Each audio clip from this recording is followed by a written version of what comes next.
My name is Pelumi Obisesan, founder of Teens Going for Good Network and also a blogger at PelumiObisesan.com. And I am happy to be on Fox TV at the request of my friend who runs the channel. So today I will be speaking on emotional intelligence. So what is emotional intelligence? Have you ever heard of it? Does it make any sense to you? Well, to put it simply, emotional intelligence is your ability to recognize accurately your emotions and that of others. Your ability to detect the feelings of others and also your own feelings, and how you can manage all that effectively. There is a longer dictionary meaning, but that's all what it means basically. That's like a basic definition for anyone to understand what emotional intelligence is all about. So it's basically your ability to understand your emotions, understand your feelings, understand those of others, and know how to effectively manage your relationship with others. So, how can you become emotionally intelligent? There are 5 phases to emotional intelligence, and the most important, in my opinion, which is the first, is self-awareness. Self-awareness. Do you know yourself? Do you know what makes you angry? Can you recognize when you're angry? Can you recognize the feelings, your emotions that you feel? Do you know when you feel disrespected? Do you know when you feel confused? Do you know when you're angry? How do you deal with them? This is self-awareness. If you do not know and recognize your own emotions, there is definitely no way you can have good relationships. You would definitely continually have frictions. And you must have heard people say things like, you ask somebody who is obviously looking very angry, and you ask them, what's wrong with you? And they tell you, nothing. That's not emotional intelligence. When you're angry, you can express your anger intelligently. You can say things like, I am angry about this. You do not need to shout or yell or break things.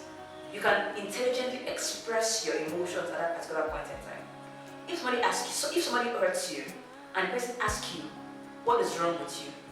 The wrong answer is nothing, because it is obvious that you are angry about something. So, do you know yourself? That's number 1, self-awareness. Number 2 is self-regulation. So now, you are angry.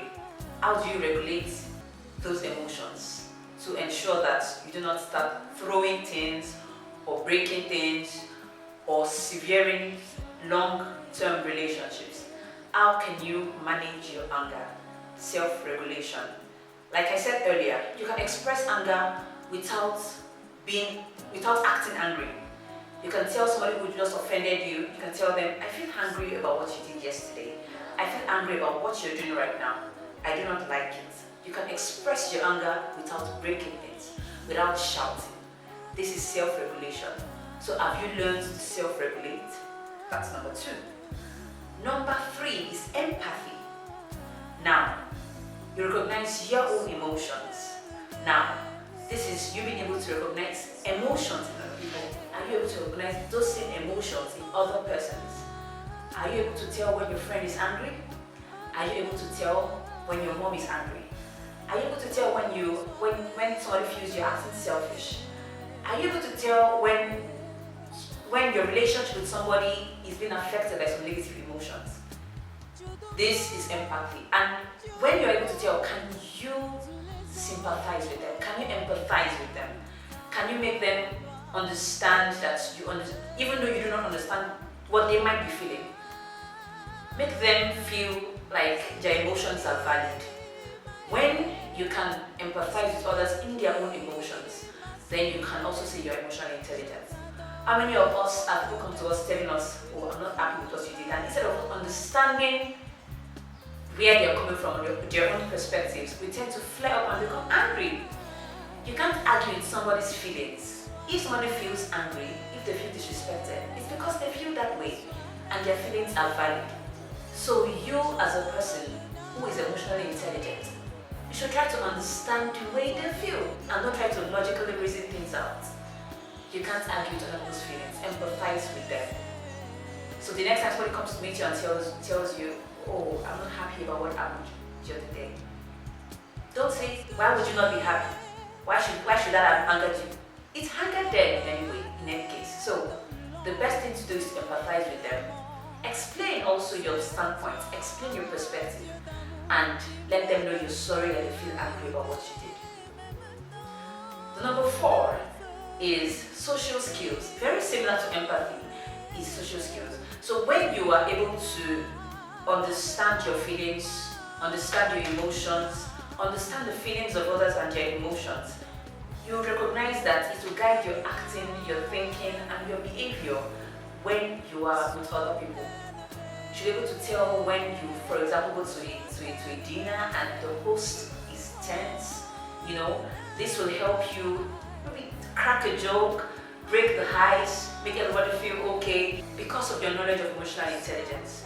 Building a strong base, having the skills to build strong interpersonal relationships, having the skills to understand the way people feel per time. It makes you everybody's friend because everybody feels like their feelings are valued with you.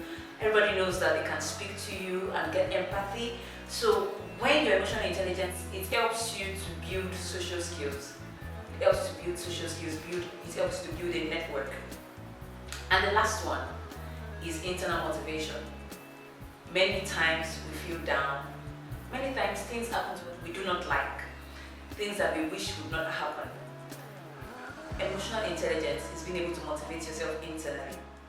In spite of depression, in spite of unpalatable situations that you may go through, it is your ability to tell yourself that the story has not ended until you say it has ended. So your ability to motivate yourself internally to get the desired results is also you being emotionally intelligent. Picking yourself from the ashes of things that happened to you in the past and making something great out of that, motivating yourself internally. So today we have spoken about 5 things as it relates to emotional intelligence. We spoke about self-awareness, we spoke about self-regulation, we spoke about empathy, we spoke about your social skills, and the last one we mentioned was internal motivation. So I hope you have been able to pick 1 or 2 things that can help you relate more intelligently with yourself and with others that you meet every day. Thank you for watching Know Your Fox TV. Thank you for your attention. Bye.